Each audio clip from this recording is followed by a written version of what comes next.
గొడవ పడుతుంటే మీ కాలు పట్టుకుంటాం సార్. మా పాపని మా తమ్ముని ఏం చేయకుండా నేను ఈ అమ్మాయి ఆ రెడ్డిస్ వాళ్ళ కాళ్ళ మీద పడ్డాము. పడుతుంటే మమ్మల్ని జడలు పట్టి పక్కకు నూకి 2 చెంపల మీద కొట్టిరు. చెంపల మీద కొట్టిన తర్వాత పాప ముఖం చూడండి అంటే పాప లేదు మీరు లేదు జరగండి అని పాపలు మమ్మల్ని పక్కకు నూకేసి సార్. పాపకి నూకినప్పుడు పాపకి కన్నా దెబ్బ తాకింది చూడలేదు సార్.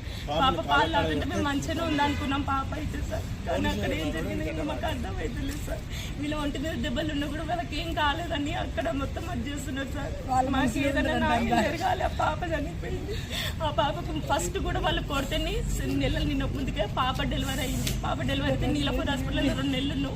2 నెలల తర్వాత మళ్ళీ మేము జాతరలోకి వస్తే జాతరలో మమ్మల్ని అది చేసారు సార్.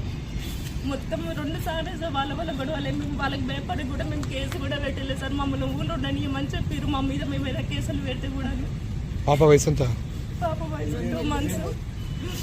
ఈ ఆడికి ఇదే రోజు